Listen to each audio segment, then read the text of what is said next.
Et si jamais tu te demandes, c'est fait par Binge Audio. Camille et les couilles sur la table, c'est parti.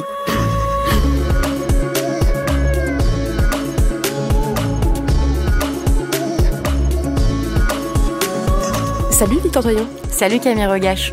Victoire, c'est ma consoeur, on se voit tous les jours à la rédaction de Binge Audio et toutes les deux on discute beaucoup de nos pratiques journalistiques.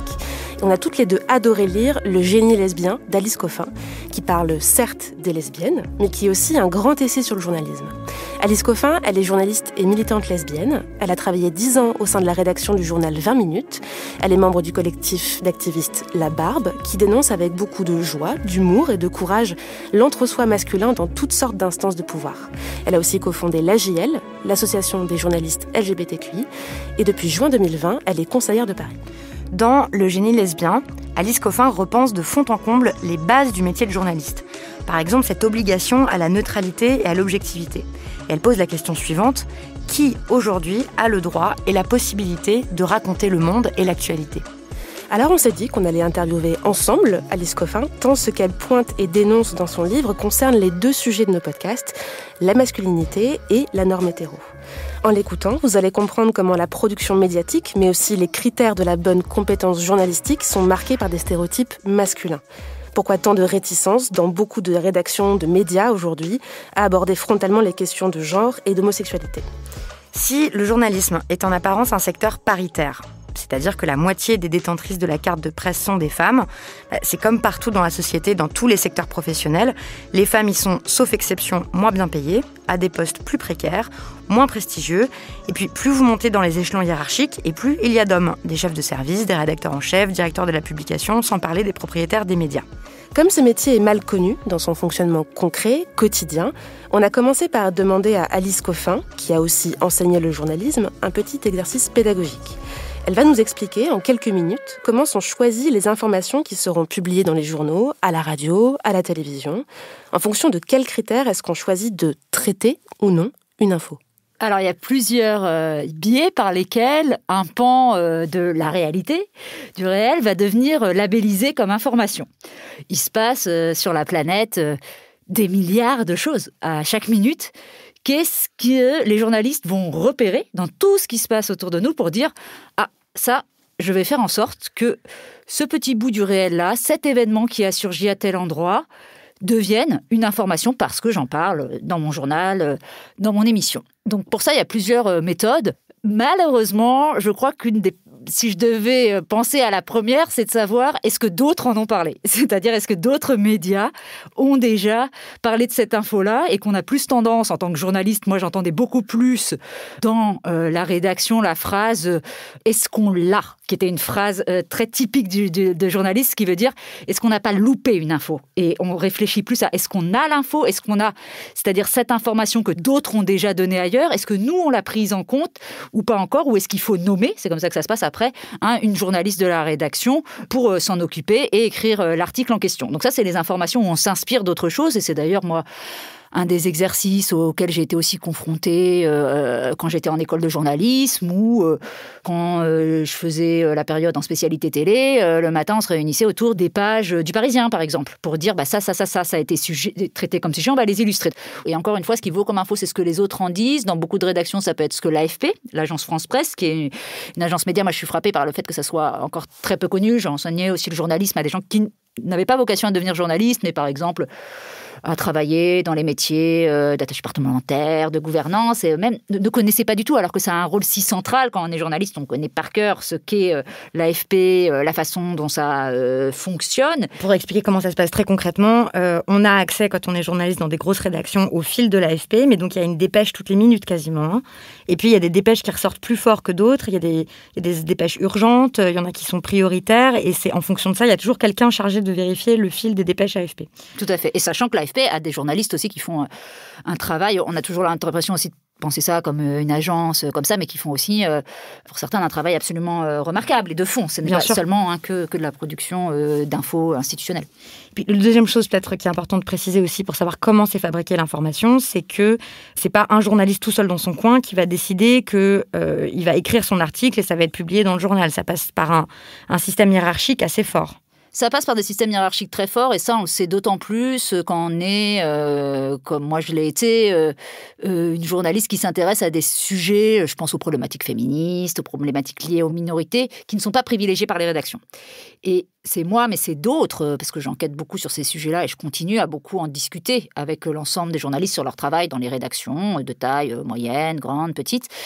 Et pour beaucoup, quand on s'intéresse à certains sujets, c'est un combat. C'est un combat d'amener un sujet jusqu'au bout, jusqu'à sa publication, parce qu'on va avoir un ensemble de verrous qui vont se mettre en place. Parce que qu'est-ce que ça veut dire concrètement pour une hiérarchie de dire oui à ou une journaliste qui propose un sujet? Ça veut dire le mobiliser pendant un certain temps. C'est des médias, mais c'est des entreprises. Donc, il s'agit de ressources humaines, de temps consacré par tel salarié, et pour quelle audience, et pour quel public. Toutes ces problématiques-là rentrent en ligne de mire. Et évidemment, il y a certains sujets qui seront assez systématiquement refusés, ou pour lesquels il faudra vraiment se battre. Et je pense que ce qui se passe en ce moment, notamment dans les rédactions, c'est qu'il y a un petit rapport de force qui est en train de changer. Parce qu'en fait, le truc, c'est que plus vous êtes nombreuses dans une rédaction à essayer de proposer un sujet et à pousser, plus ça va aider. Le problème, c'est quand il y a un isolement, et c'est encore le cas dans certaines rédactions, qu'il y a seulement une journaliste qui va proposer, qui va faire le forcing pour proposer, je dis le forcing parce qu'elle est obligée de le faire pour proposer des articles féministes, et là, c'est extrêmement compliqué.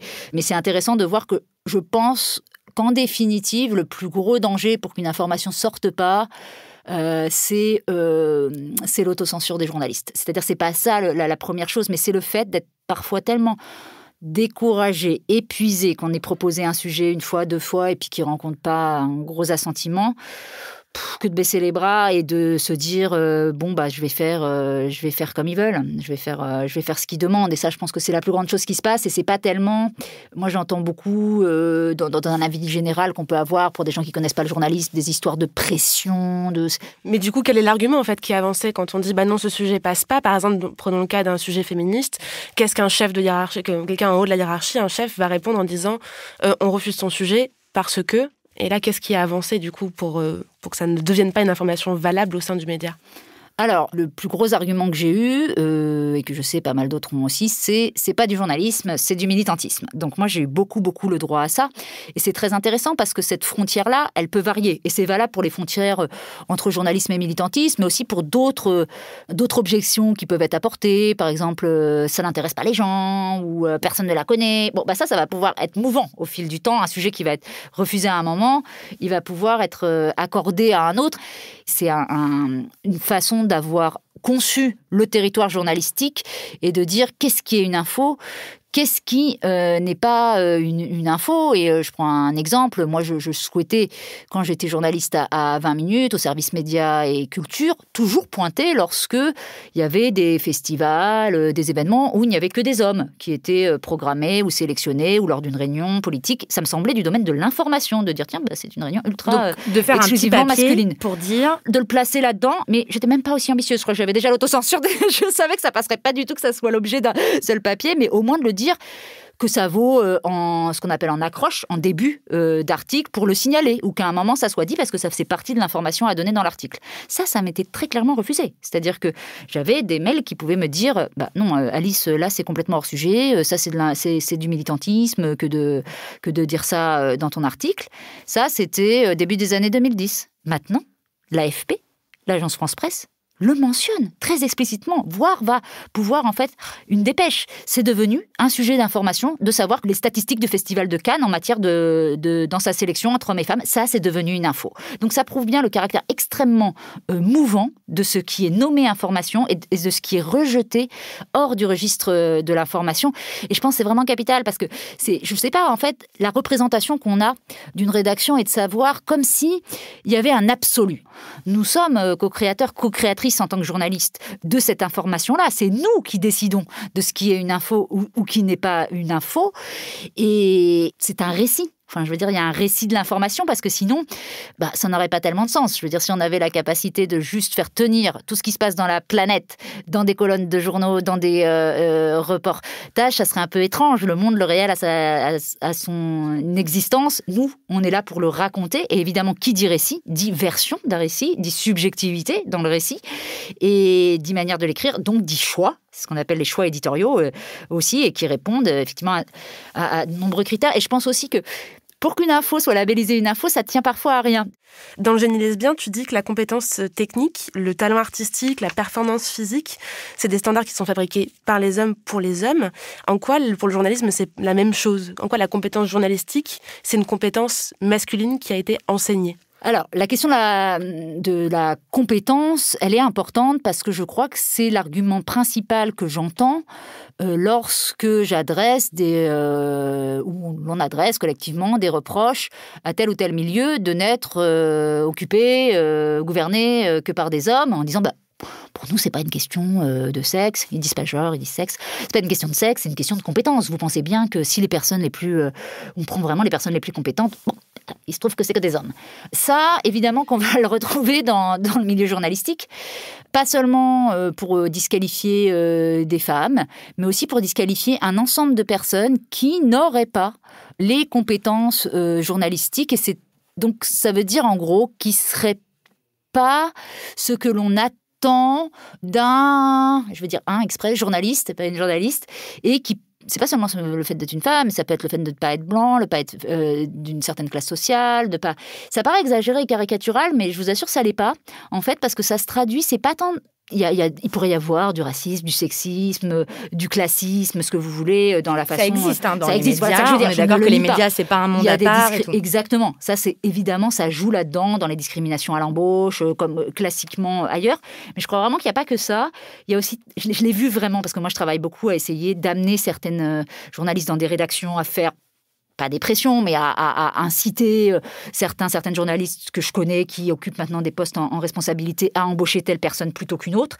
Et je vois très souvent dans leurs hésitations, il y a « ouais, mais l'autre, il me semble plus solide, il me semble plus costaud, plus... » Et très souvent, c'est parce qu'ils reconnaissent dans la manière d'exercer le journalisme de telle ou telle autre personne quelque chose qu'effectivement, qui leur rappelle la façon dont on leur a enseigné le journalisme, le fait de rester dans certains clous, le fait d'exercer le métier d'une certaine manière, et très vite vous allez avoir, quand c'est des gens pas... Ça m'amuse parce que souvent, si c'est des gens pas compétents, les gens pas compétents vont aussi être des gens qu'on va pouvoir dire incontrôlables, difficiles à gérer, tout un ensemble en fait de choses qui n'ont pas à voir, enfin en tout cas qui ne me sembleraient pas, si la compétence était le vrai critère, être contraire au bon exercice du journaliste, c'est-à-dire où je pense qu'il faut avoir une certaine habilité, une capacité à dire non, une capacité à s'opposer, une capacité à forcer les choses.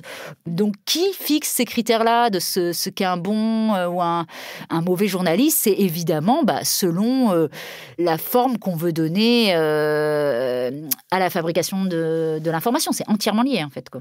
Mais en quoi, est-ce que tu as des exemples en quoi il y a des compétences journalistiques qui sont vraiment marquées par des habitus masculins, par la masculinité?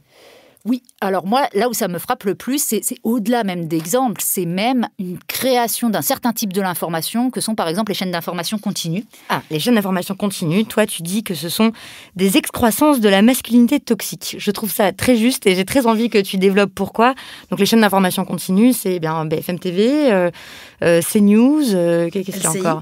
LCI, voilà, donc il y a assez peu de reportages dessus, il y a beaucoup de plateaux avec des gens sur ce plateau qui parlent et je trouve, pour décrire les chaînes d'infos continues, peut-être que tout le monde en a déjà vu, mais il y a ce truc qui fait que c'est difficile d'éteindre la télévision parce que la façon dont ils racontent les histoires font qu'on est accroché comme ça et qu'on a l'impression qu'il va toujours se passer quelque chose de très urgent et de très important. Et en fait, il se passe rien, enfin le plus souvent. Bref.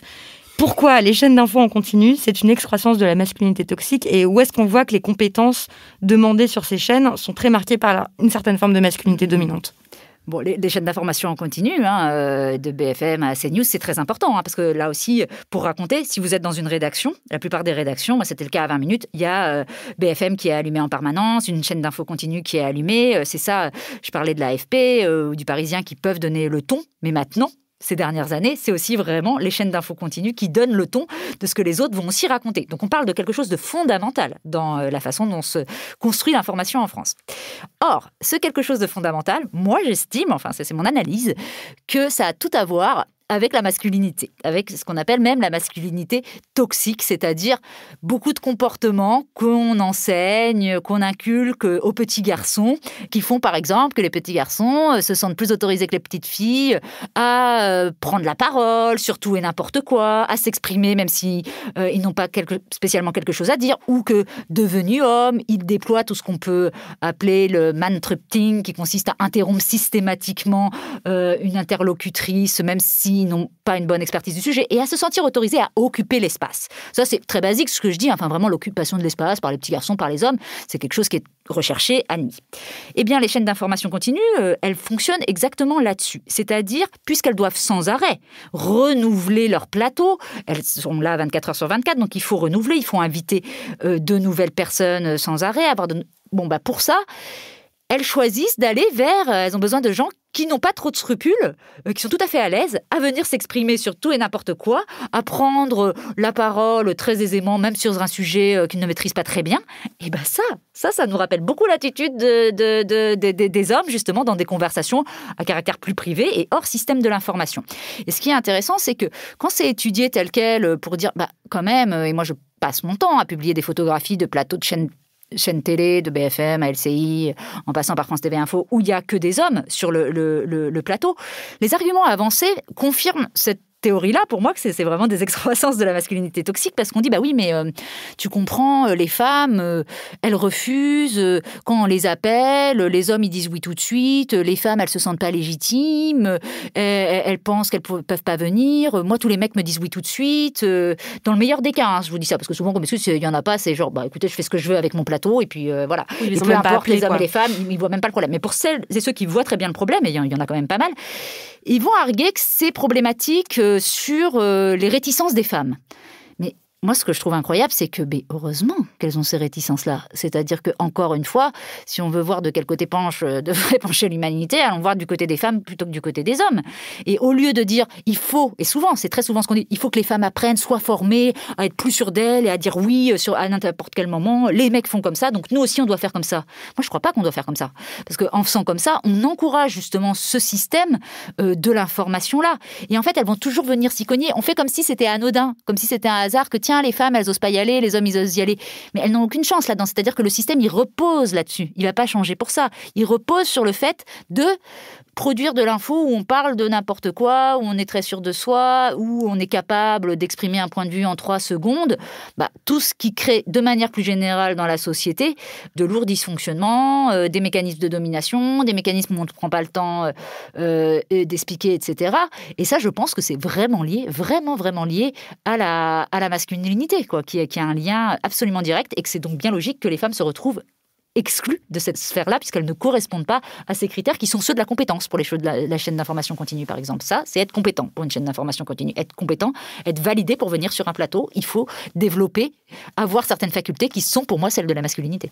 Donc l'assurance, le fait aussi de parler sans beaucoup d'émotion, par exemple, là où on oppose... Enfin, il y a plein de paragraphes dans ton livre et d'analyse sur ce côté émotionnel-là. Un bon journaliste, c'est aussi quelqu'un qui sait garder de la distance émotionnelle, qui ne montre pas ses sentiments, qui ne montre pas ses émotions. Et ça, je trouve que c'est très frappant, par exemple, quand on regarde le journal télévisé, puisque la plupart des informations sont dites avec la même voix et le même ton, qu'il s'agisse de chute de neige, de la rentrée des classes, de il fait beau, de les allocations de rentrée scolaire, de je sais pas quoi, c'est tout dit sur le même ton, en fait. Tu expliques que le côté émotionnel, c'est évidemment très marqué par quelque chose qui est qualifié comme féminin. Et donc, que ça aussi, en fait, c'est une façon dont le genre s'imprime sur les pratiques journalistiques. C'est-à-dire qu'on va valoriser le côté rationnel, détaché, froid, enfin, tout ce qui est du côté de la masculinité, en fait, dans le traitement de l'information. Absolument. C'est vraiment... Et au-delà de ça, on pourrait... Alors, tout ce qui est côté de la masculinité, tout ce qui est du côté plutôt de l'occidentalité, si on peut dire, de comment on a été formé plutôt en Occident ou en France aussi dans l'esprit des Lumières, à voir justement, à raisonner avec un cerveau, une raison. Et moi, ça me marque beaucoup parce que quand on est capable d'avoir un regard extérieur, je citais un exemple récent de l'actualité, les réactions à l'élection de Joe Biden aux États-Unis, je crois que pas mal de Français et Françaises ont dû peut-être voir une séquence où il y a un Van Jones sur CNN, un des commentateurs politiques de CNN, qui est en larmes et tellement il est soulagé par l'éviction la victoire de Joe Biden.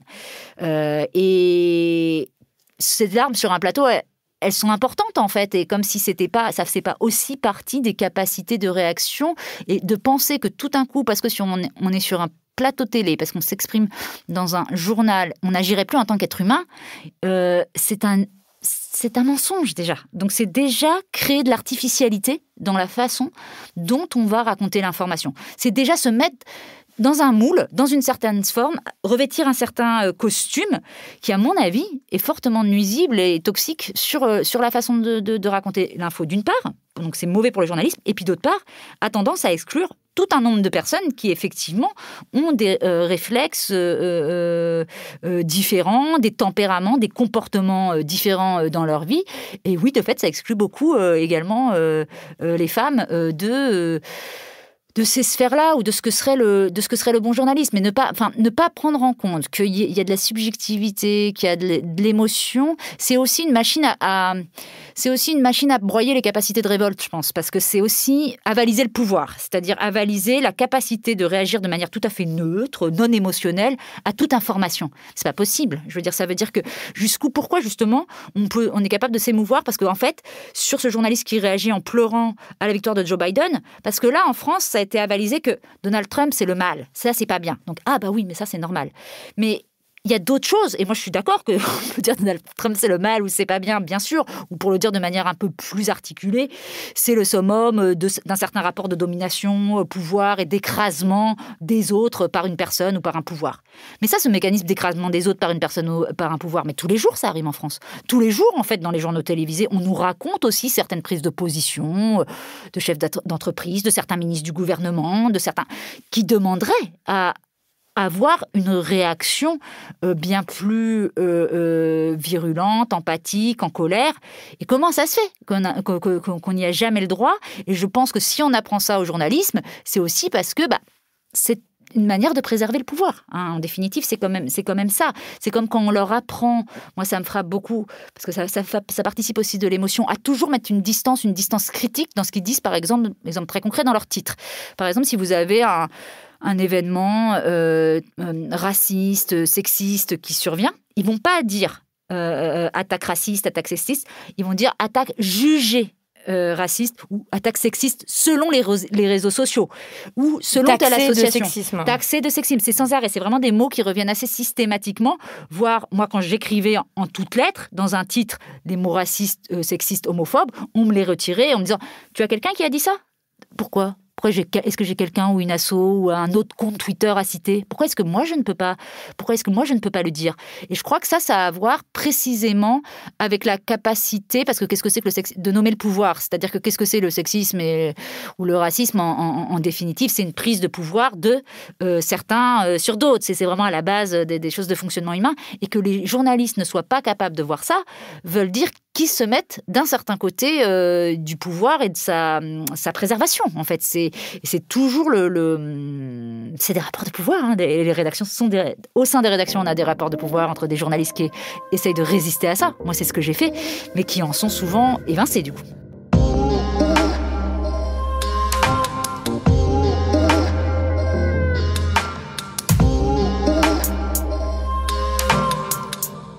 Alors, la question de la neutralité, moi, elle m'intéresse depuis très longtemps parce que je pense qu'elle est au cœur de beaucoup de problématiques qui ne concernent pas que le champ journalistique, qu'on va voir à l'université, qu'on va voir dans le milieu politique, mais qui sont très intéressantes en journalisme parce que ça combine deux choses. Il y a l'histoire de la neutralité et il y a l'histoire de l'objectivité. Et ça rend compte deux choses. Et je pense, même pour l'ensemble de la population, mais aussi pour ce qu'on peut nous enseigner en école de journalisme et autres, ça paraît très spontané. On va dire, un journaliste doit être objectif. Ça paraît aller de soi, en fait, comme si on faisait une équivalence. Au moins neutre. Ou neutre, voilà. Mais il n'est pas neutre. Et au contraire, ça serait très mauvais si on dit oui, mais lui, il n'est pas neutre. Donc ça le disqualifierait en tant que journaliste. C'est vraiment la disqualification immédiate d'un journaliste. Ça serait de dire il n'est pas neutre. C'est vraiment le mettre au banc de la profession s'il n'est pas neutre. Mais pourquoi ? Qu'est-ce que c'est que cette histoire de il n'est pas neutre, elle n'est pas neutre? Mais qui est neutre? Moi, c'est vraiment la question que je pose. Justement, qui est neutre? Alors, qui est neutre? Il y a une réponse assez simple. C'est qu'il y a certains qui s'arrogent, en fait, le monopole de la neutralité, à qui on ne va jamais demander des comptes, qui ont le droit de traiter tous les sujets, parce qu'eux, ils ne seraient pas spécialement concernés. Alors, il se trouve que très souvent, ces personnes-là sont en gros des hommes blancs, hétéros, et on pourrait un peu multiplier les qualificatifs. Mais pourquoi ? Parce que qu'est-ce que ça veut dire ? Ça veut dire que très souvent, cet argument de la neutralité, on va le brandir sur un ensemble de sujets que du coup, on va pas très souvent traité. Par exemple, si je reprends l'exemple du féminisme, mais on peut prendre l'exemple du racisme, on va dire... Toi, dans ton livre, tu prends l'exemple du mariage pour tous. Oui. Voilà, ça c'est... Ou de la PMA, par exemple, de l'accès à la PMA pour les femmes lesbiennes. Oui. Qui est neutre pour traiter ces sujets ? Qui va être considéré comme neutre ? Les mêmes. Quelqu'un qui ne sera pas en fait dit concerné. C'est vraiment les choses qui n'auraient pas un vécu. Donc sûrement pas les lesbiennes. En tout cas moi on m'interdisait de le faire parce que j'étais explicitement, ouvertement lesbienne. Je ne pouvais pas parler de ces sujets-là. Donc de préférence, et de fait ça se retrouve sur les plateaux, on avait des plateaux entiers d'hommes en train de discourir de la PMA. Mais c'était la même chose au temps des discussions dans les années 70 sur l'avortement. C'était les hommes parce que sinon les femmes, vous comprenez, elles sont complètement biaisées. Ça les concerne de bien trop près pour qu'elles puissent avoir un point de vue neutre sur cette information. Mais ça se retrouve dans énormément d'autres exemples. C'est-à-dire que je cite dans le livre une réflexion à ce sujet de Siam Asbagh qui explique sur la colonisation. Ah non, le journalisme arabe, non, il n'est pas neutre sur la colonisation. Alors que le journaliste blanc, bien sûr, il est neutre sur la colonisation. Donc en plus, ça se complexifie, parce que ça veut dire que c'est pas juste de dire tu n'es pas concerné, c'est tu n'es pas d'un certain côté du sujet, et en gros, très souvent du côté de ceux qui auraient à revendiquer contre ce sujet-là. Donc c'est vraiment, moi je trouve que l'argument de la neutralité, il est terrible, et il est terriblement compliqué à déconstruire parce qu'encore une fois, ça paraît aller de soi. Et c'est ça qui m'intéresse aussi à expliquer, peut-être essayer d'expliquer, parce que je comprends qu'on puisse se dire, que ça puisse aller de soi, se dire oui, mais attention, quand tu es journaliste, c'est quand même normal de ne pas vouloir influencer une personne ou de ne pas vouloir de traiter ton sujet bien. Je comprends que les lecteurs et les lectrices puissent plutôt avoir ça comme avis spontané. Et là, je pense qu'il y a une confusion, en fait. C'est-à-dire que, bien sûr, que quand on est journaliste, moi, ça ne m'empêche pas, ce n'est pas parce que je peux être concernée par un sujet, et plutôt, du coup, moi, je trouve bien mieux le connaître et avoir des sources et un carnet d'adresses, parce que quand on parle de la PMA, ouais, ça m'intéresse particulièrement, mais du coup, je l'ai étudié depuis très longtemps, donc je vais avoir les très bonnes infos à donner, justement, à mon lectorat. Je vais, au contraire, être bien mieux informée que quelqu'un de pas concerné. En revanche, ça ne veut pas du tout dire que je ne vais pas faire extrêmement attention à ce que j'écris, vérifier mes informations et ne pas... Je crois qu'il y a une confusion entre neutralité et objectivité et le fait de ne pas raconter n'importe quoi et de ne pas inventer des informations. Et il y a une confusion, en fait, aussi entre les différents types de journalistes. Parce que bien sûr que oui, qu'il y a des différences entre écrire un éditorial, là où on va prendre un temps engagé, faire un reportage, faire une enquête, tout ça peut se décliner. Mais je ne crois pas que mettre au cœur de notre métier cette question de la neutralité et de l'objectivité fait avancer les choses. Ça fait déjà du moins bon journalisme, oui. Probablement. Enfin, c'est ce que tu dis. Et puis, ça prive, en fait, ça nous prive de tout un tas de réflexions qui pourraient nous amener à faire des papiers, des enquêtes, des podcasts, et tout ça plus riche, en fait. D'assumer et juste de réfléchir à quelle est notre position par rapport à tel ou tel sujet. Ou comment est-ce que on peut être biaisé par rapport à tel ou tel sujet. Par exemple, c'est vrai que j'imagine que plein de journalistes hétérosexuels qui couvraient la manif... le mariage pour tous ou la manif pour tous et tout, ils faisaient comme s'ils n'étaient pas concernés, en fait, du tout par ça. Alors qu'en fait, pour tous les sujets, tout le monde est concerné. Mais bien sûr, tout le monde est concerné à un point de vue sur tel sujet. C'est-à-dire ne se situe pas à tel ou tel point de vue. Mais il y a certains points de vue qu'on va exclure et pas d'autres. Et pourquoi c'est très dangereux, cette question de la neutralité ? C'est très dangereux comme tous les mythes, comme tout ce qui n'existe pas. Parce que du coup, c'est super compliqué à déconstruire. Or, ça n'existe pas. Cette histoire de neutralité, elle a été complètement inventée. Je veux dire, il n'y a pas de personne neutre par rapport à un sujet. On est tous des êtres humains et tout ça. Il faut toujours beaucoup réfléchir dans ces cas-là. Quand il y a quelque chose qui sent le bobard comme ça et à se dire, en fait, ça n'existe pas, qu'est-ce que ça vient cacher alors ? Alors pourquoi ça semble si important ? Pourquoi on a mis ça au cœur ? Et ma réponse, ça serait évidemment pour des questions de territoire et d'évincer certaines personnes du métier et de faire en sorte que seuls certains soient habilités à raconter l'ensemble des récits, à raconter le monde tel que eux le voient. C'est ce que tu dis dans le livre, tu dis qui a le privilège, et tu mets bien le mot privilège, de pouvoir raconter toutes les histoires de tout le monde. En gros, c'est ça qui se joue, c'est qui a le droit de raconter le monde. Et ce que tu expliques dans le livre, c'est qu'en fait, on part du principe que les personnes qui sont dans des minorités, quelles qu'elles soient, n'ont pas ce pouvoir-là. On leur enlève la compétence, la légitimité et la capacité à donner des informations, des faits vérifiés et autre chose qu'un point de vue pour raconter le monde. Oui, tout à fait. Alors que vraiment, mais là, c'est important de le préciser, je crois qu'au contraire, on n'est pas plus attentif aux fondamentaux du journalisme, qui pour moi ne sont pas les histoires de neutralité, mais sont les histoires de vérifier l'information, de parler avec beaucoup de personnes, de faire attention à ce que mon article soit écrit correctement pour qu'il soit facilement lu. C'est ça, il y a des facultés pour être journaliste. D'accord, ça ne veut pas dire qu'il n'y a pas de compétences nécessaires. Il y a plein de compétences à avoir. Ça n'est pas la même chose que de faire d'autres boulots, et ça nécessite effectivement une formation, une réflexion, un encadrement. Tout à fait. Mais encore une fois, moi, je ne les place pas au même endroit.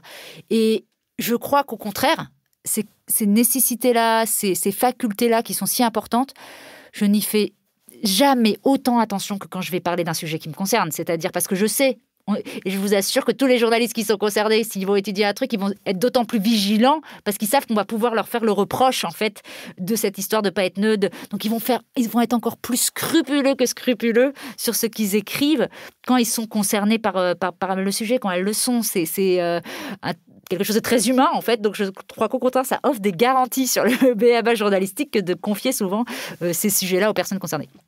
En demandant aux journalistes d'être neutres, ce que tu expliquais tout à l'heure, en fait, on leur demande aussi de ne pas avoir de caractéristiques personnelles, de caractéristiques de leur identité. Tu ne peux pas être une femme, tu ne peux pas être noire, tu ne peux pas être lesbienne, parce que du coup, tu deviens différent et donc du coup, tu deviens non neutre. Les médias, en fait, en faisant ça, en demandant ça à leurs journalistes, ils ont aussi, ce que tu expliques dans le livre, ça a pour conséquence leur incapacité aussi à verbaliser, à décrire le réel, en fait, et à décrire les minorités elles-mêmes et à dire telle personnalité politique n'est pas hétéro, telle personnalité est racisée, donc ça change quelque chose dans son rapport aux autres, à sa position sociale. Ce que tu dis aussi est très fort dans le livre, tu dis que les médias sont ceux qui verrouillent le placard, en fait. Comment est-ce que les médias, en pratique, laissent des personnes dans le placard ou empêchent d'autres personnes d'en sortir ? Ouais, alors cette histoire de verrouiller le placard, ce qui veut dire, le placard, c'est le fait de, quand on dit les homosexuels, les gays, les lesbiennes, qui restent au placard, c'est celles et ceux qui ne révèlent pas publiquement qu'ils sont gays ou qu'elles sont lesbiennes. Donc ça vient d'un terme anglais, le closet, où on dit rester au placard, et à l'inverse, faire son coming out ou sortir du placard, c'est dire publiquement qu'on est gay ou qu'on est lesbienne. Et il se trouve qu'en France, il y a beaucoup de personnalités publiques qui refusent, qui ne disent pas qu'ils sont gays ou qu'elles sont lesbiennes, et qu'il me semble que les journalistes ont une grosse responsabilité là-dedans, à savoir qu'elles verrouillent effectivement les portes de ce placard-là, parce que très souvent, alors il y a des personnalités publiques qui ont personnellement pas envie de le dire pour x ou x raisons. Bon, ça, voilà, on peut en penser. Moi, j'en pense des choses, mais c'est pas le sujet. Et puis il y a les journalistes qui vont renforcer ça, parce que très souvent, ils s'appliquent eux-mêmes une censure pour ne pas le dire, alors que en face, finalement, ça pourrait tout à fait passer, en fait, qu'on leur a rien demandé de spécial, mais qui pensent que c'est un gros mot, en fait, qu'il faut surtout pas le préciser, pas en parler. Et ça, on le voit dans beaucoup de cas. On le voit dans les cas où c'est des personnalités lesbiennes, par exemple, complètement out, mais ils vont penser qu'il faut pas du tout préciser qu'elles sont lesbiennes, que ça ne vaut pas comme information. Ça m'a frappé, par exemple, l'élection d'une maire femme noire lesbienne à Chicago. Première fois à la mairie de Chicago, Lori Lightfoot, ce n'était pas une info au début. Ce n'est pas une info, il a fallu que d'autres pointent, des militantes ou d'autres journalistes disent « Attention, pourquoi vous ne le précisez pas qu'elle est lesbienne ?» Ça, première chose, en pensant que ça ne fait pas partie de l'information, donc même quand elles sont sorties du placard, on ne le dit pas, on le cache. Cas plus fréquents, des cas où les personnalités n'ont pas vraiment encore dit, ne s'estiment pas tout à fait, et les journalistes vont verrouiller encore plus ce placard. Comment ?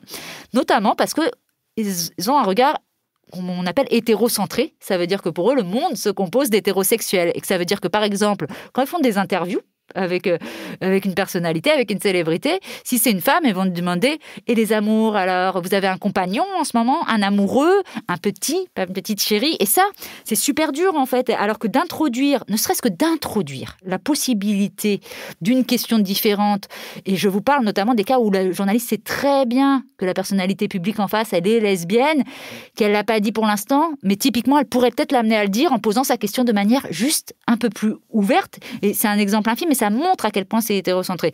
Et puis, il y a encore d'autres cas où c'est vraiment, il y a des confusions, en fait. Il y a un traitement différent, en gros, entre ce qui relève de la vie privée pour une personnalité hétérosexuelle ou une personnalité gay ou lesbienne. Un bon exemple de ça, c'est le traitement dans Closer de Florian Philippot, il y a quelques années, alors qu'il était numéro 2 du Front National. Closer, dans un de ses numéros, a fait un reportage, une paparazzade, comme ils font sur des dizaines de célébrités, des centaines au cours de l'année, et a montré Florian Philippot avec un homme en week-end, avec plein de photos de lui et cet homme-là.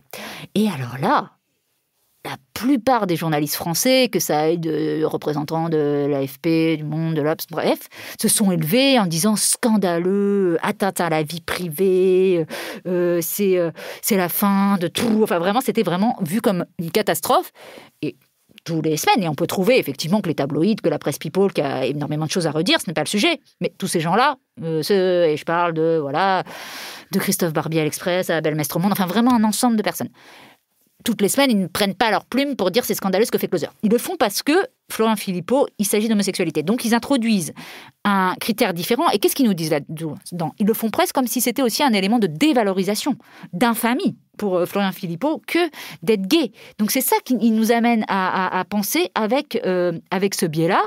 Or, je ne vois pas pourquoi il y a vraiment des différences à faire entre personnalité hétéro ou gay ou lesbienne. 2, l'article de Closer sur Philippot, mais ça vaut pour dans d'autres cas, il prenait soin de dire aussi qu'il y avait une importance, que ça avait un sens en fait, que Philippot soit gay si on voulait comprendre les mécanismes du Front National. Et ça a été raconté après par Raphaël Baquet, journaliste au Monde, qui a dit que pendant des années, elle n'a pas pu finalement... C'était compliqué d'écrire qu'au Front National, il y avait beaucoup de responsables qui étaient gays, alors qu'évidemment que ça avait une incidence sur leur façon de faire de la politique, leur rapport avec la Manif pour tous, qui n'était pas super clair. En fait, ils n'y allaient pas, par exemple, contrairement à l'UMP à l'époque, Mais comme on était tellement terrifiés de le dire, on n'en parlait pas et on ratait tout un pan de l'information, d'une part, et puis du coup, on fait comme si ça n'existait pas, ce qui incite les gens, effectivement, à rester au placard.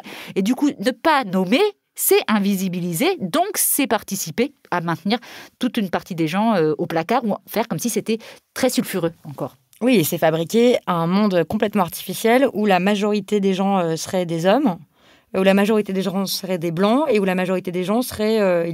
tout le monde serait hétérosexuel, en fait. Mais oui, c'est ça qui est dramatique, c'est-à-dire que de pas... Et ça les plus bels exemples de ça sont les études des services de nécrologie des journaux. Donc, les services nécrologie, c'est là où on fait les biographies des gens qui sont décédés. Et si on les prend, c'est là où on voit vraiment que les journalistes créent un faux monde qui n'existe pas, parce qu'on aurait l'impression, je vous assure, si on fait le décompte des nécrologies, qu'il n'y a que des hommes blancs, en fait, sur cette planète, puisqu'il n'y a que eux qui meurent, ou alors que tous les autres sont immortels. Mais c'est vraiment curieux. Et ça montre bien qui a le droit à l'information, qui a le droit d'avoir son nom, sa photo dans le journal, et comment, du coup, à partir de ça, c'est une réalité complètement fausse. C'est quand même un comble pour les journalistes qui sont censés rendre compte du réel, de le déformer à ce point-là et de créer une réalité complètement artificielle. À partir de tous ces constats, qu'est-ce qu'on fait ? Moi, je suis très attachée au pragmatisme et tout, de savoir, OK, quand on est journaliste, par quoi on commence ? Qu'est-ce qu'on fait ? Quelle démarche vous paraît salutaire et indispensable à faire ? Alors moi, je vais donner les miennes, et effectivement, je suis d'accord, c'est très important, pas seulement d'être dans un constat que c'est grave, en fait. Moi, je pense qu'on parle de tout ça, et c'est très important, mais ça a des conséquences gravissimes sur la société française. Le fait qu'il y ait, pour moi, de telles catastrophes journalistiques, une telle façon de fonctionner dans les rédactions, il faut vraiment un effort de la part des journalistes, et individuels et collectifs. Alors, moi, mes voies ont été de passer aussi par des voies de marge, en fait, de dire, puisque c'est compliqué, une fois qu'on l'a fait dans une rédaction, et ça je le recommande quand même, première étape, d'essayer, courage à toutes celles, tous ceux qui le font, de lutter au sein de leur rédaction, de lutter face à leur hiérarchie, voire d'essayer d'y accéder pour faire changer les choses. C'est dur, c'est usant, ne restez pas trop longtemps parce que ça va être crevant, mais voilà. La deuxième chose, c'est de créer des espaces alternatifs, de contre-pouvoir médiatique, de faire du journalisme média, c'est-à-dire c'était mon boulot, c'est-à-dire d'enquêter sur la façon dont les autres journalistes le font, ce qui est fait là, ici, pendant ce podcast-là, c'est-à-dire de raconter, d'en parler. Et en fait, il y a toujours une omerta, en fait, c'est très compliqué pour les journalistes de parler des journalistes, donc du coup, ça fait que on est très peu au courant, et puis moi je le vois par exemple dans mon livre, c'est quand même une grosse partie de mon livre, ce fonctionnement-là, c'est pas du tout ce qui est retenu par exemple dans les articles sur la réception du livre, il y a un gros problème pour en parler, et ça c'est le début de la solution. C'est-à-dire que de toute façon, tant qu'on commence pas à en parler, on va pas pouvoir s'y affronter. Donc c'est déjà vraiment j'espère qu'il y a de plus en plus de gens qui vont faire des articles sur les médias, sur le fonctionnement médiatique. Créer des espaces alternatifs, c'est par exemple ce qu'on a fait en 2013 avec l'association des journalistes LGBT, ou ce que fait par exemple Prenons la Une, ou tout un travail qui est mené aussi sur le décryptage médiatique. C'est ici dans Kif Taras, sur le problème justement de racisme, de biais racistes dans les médias. Il faut, et c'est très intéressant que ça soit fait ou dans les podcasts, ou dans des assos de journalistes à part de rédaction traditionnelle, mais il faut les investir à fond et les jouer à fond, ces espaces-là. Est-ce qu'il y a quelque chose à attendre de la profession elle-même dans son cœur? Il y a eu récemment un conseil qui s'est créé, qui était un conseil de déontologie du journalisme et de médiation, qui pour l'instant, je ne trouve pas encore donne vraiment ses fruits, mais très certainement, il faut réfléchir à des instances, en tout cas, dont le public peut se saisir, c'est-à-dire aussi encourager tout ce qui est de l'ordre de l'interpellation des journalistes par le public, de la possibilité, ou par les militants et militantes, de remettre en cause, en fait, et c'est bien normal, et d'accepter de l'autre côté qu'on rende des comptes. Et pour ça, moi, je trouve qu'il n'y a quand même pas assez d'instances, c'est vrai qu'il n'y a pas d'ordre des journalistes, c'est compliqué quand même d'aller... Peut-être que ça peut ne pas passer par cette solution-là, mais en tout cas, je me dis, en tant que journaliste, accepter que son travail soit réexaminé à l'aune de ces grilles-là d'analyse, en fait, de sexisme, de racisme, d'hétérocentrisme et tout, de se dire, est-ce que, rien que ça, je me dis que peut-être il y a beaucoup de journalistes qui ne se posent pas de questions sur leur propre pratique, en fait. Mais absolument. Donc déjà, il y a un effort d'introspection et d'analyse à faire. Mais absolument, c'est pour ça qu'il y a deux points de vue, c'est comme un peu pour tout, il y a un effort individuel très fort, très très très fort à produire, mais il va falloir aussi le faire collectivement. Et ça, c'est notamment aussi dans mais ça fait des années qu'ils en parlent, et ils ne bougent pas, les processus de recrutement. Mais moi, je trouve ça scandaleux, mais ça, c'est parce qu'on n'en parle pas assez. C'est-à-dire que moi, je veux lire des enquêtes concrètes sur il se passe quoi dans ces rédactions, pour que dans des énormes rédactions généralistes, il n'y a pas une journaliste noire. C'est quoi en fait, c'est quoi? Expliquez-nous, rendez des comptes aussi. C'est-à-dire que le problème du fait que les journalistes ne veulent jamais parler des autres journalistes, c'est que du coup, ils rendent jamais de compte. Or, je veux dire, si on observe, si on fait des enquêtes sur la politique, sur les finances, sur le sport, c'est bien parce qu'on veut montrer des dysfonctionnements, et juste d'interviewer des gens, de les faire parler. Je vous parle même pas d'une énorme enquête, même si ces enquêtes-là seraient nécessaires sur la vie des rédactions, sur comment s'est produit l'information. Je parle même pas de ça. Mais rien que le fait d'appeler quelqu'un, en général, ça veut dire qu'il va se sentir un peu observé en tant que journaliste dans sa façon de faire son boulot et tout ça. Mais très souvent, il n'y a même pas ça. On ne s'appelle même pas entre nous pour savoir, tiens, pourquoi tu l'as traité comme ça, ce sujet-là? Tiens, mais pourquoi tu as une rédaction qui est complètement blanche? Tiens, et ça on devrait s'autoriser à pratiquer ce journalisme-là. Je crois beaucoup à cette possibilité-là pour faire évoluer les choses. Il y a une question traditionnelle des couilles sur la table que j'aime poser aux invités pour des recommandations qui sont: quelle est l'œuvre d'art que tu souhaites recommander aux auditeuristes, Alice Coffin? Alors, justement, je développe un peu dans le livre que moi, j'ai du mal avec l'art, que je vois aussi comme une espèce d'excroissance de la masculinité. Et c'est pas du tout pour remettre en cause la question, mais c'est super intéressant qu'elle soit posée comme ça. C'est-à-dire que très souvent, quand on fait des sélections ou tout ça, quand on demande des avis, ça va être sur une œuvre d'art. Et moi, je me dis toujours, ouais, mais pourquoi pas sur des actions activistes que je considère qui demandent la même création, la même part de tout ça. Et pourquoi on met l'art aussi sur piédestal et tout ça. Mais bon, ceci étant dit, du coup, je vais répondre deux choses. Les actions, effectivement, de la Barbe, qui sont des créations qu'on peut voir sur le site qui a à voir avec la performance artistique. Et qui sont de la performance artistique. Voilà, c'est ça que je veux dire. Et c'est Ava DuVernay, qui est une réalisatrice américaine, qui disait, en fait, les activistes sont des créatrices ou des créateurs comme les artistes, parce qu'ils conçoivent un monde qui n'existe pas encore. Et comment on fait pour un monde où on a tellement d'oppression, pour imaginer ce que ça pourrait être et essayer de le changer, ça demande un effort de création. Et puis sinon, je vais quand même faire un choix amoureux, et je vais citer le merveilleux documentaire No Gravity de Silvia Casalino, qui est ma compagne, et mais je le cite pas de manière anodine, c'est parce que ça rejoint tout ce qu'on a dit dans cette conversation, qui est un documentaire, en fait, c'est un film sur les femmes astronautes, où elle va interroger des femmes astronautes, l'astronaute femme noire Mae Carol Jamieson des États-Unis, et beaucoup d'autres qui ont été volées dans l'espace, mais en réinterrogeant les standards, en fait. La question de, justement, on parlait d'art, mais art et standard, et comment on porte, qui a le droit d'aller dans l'espace, quel corps on doit aller dans l'espace, selon quelles compétences. Donc ça rejoint en plus l'ensemble des problématiques dont on a parlé. Ça s'appelle No Gravity. Et on vous recommande évidemment de lire Le génie lesbien d'Alice Coffin et d'aller écouter Les couilles sur la table si vous ne connaissez pas encore, le podcast de Victoire Tuaillon qui analyse les masculinités et où vous allez certainement trouver votre bonheur si vous êtes auditeur et auditrice de Camille. Puis pour lire un média qui assume sa subjectivité, allez donc lire le magazine lesbien Well Well Well, 3 numéros de qualité. Cet épisode a été produit par Diane Jean, qui vous invite à lire Mediapart, et Solène Moulin l'a réalisé, et elle, c'est plus Barbiturex.